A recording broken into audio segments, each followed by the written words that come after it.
एक भोले संत थे, एकदम भोले थे।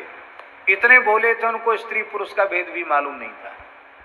जंगल में भजन करते थे। तो एक दिन वो भिक्षा लेके लिए गांव में गए, जंगल पार करके गांव में गए। नजर उनकी नीची रहती थी, राम राम राम राम जपते रहते थे। तो जहां भिक्षा के लिए उन्होंने सीताराम राधे श्याम की आवाज लगाई, तो उस घर की मालकिन ने अपनी बिटिया को, जो विवाह के योग्य थी, उसको भिक्षा दे करके भेजा कि वो बाबा जी को आटा दे आओ, चुटकी आटा दे आओ। ले बाबा। तो उनके ऐसे थोड़ा ध्यान गया, देखा उन्होंने, तो वो यही नहीं समझ पाए कि लड़की है। इतने भोले संत थे, स्त्री पुरुष का भी भेद उनको नहीं था ज्ञात। तो उन्होंने उससे कहा कि अरे ये कौन है, क्या नाम है इसका? अरे बाबा अमुक नाम है। तो इसके छाती में फोड़े कैसे निकल आए? इन फोड़ों में दर्द नहीं होता है? तो उसकी मां ने कहा, अरे बाबरे बाबा, तो कुछ नहीं जानता है कि हम लोग स्त्री हैं और ये स्त्री का चिन्ह है। हमारे बेटी के विवाह का समय अब बिल्कुल निकट आ गया है।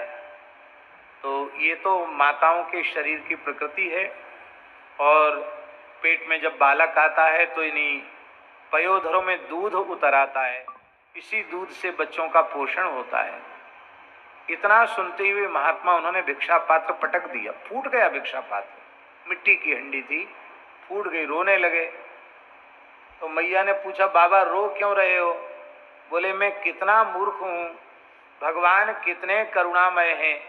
पेट में बच्चा आया नहीं, पेट में बच्चा आएगा, उसको भूख लगेगी, बाहर पैदा होगा तो क्या खाएगा? तो भगवान ने, राम जी ने कितनी चिंता की है, इसके पहले ही दूध की व्यवस्था करना शुरू कर दिया। तो हम काय बात के साधु, हमको राम जी पर थोड़ा भी विश्वास नहीं है, अब किसी के द्वार पर भिक्षा करने नहीं जाएंगे। हैं?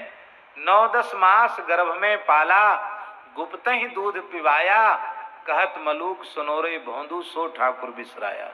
अब किसी के द्वार पे नहीं जाना, भिक्षा पात्र फोड़कर चले आए और जाकर राम राम करने लगे। अब भगवान जो खिलाएंगे वही खाएंगे। विश्वास में ही सिद्धि है।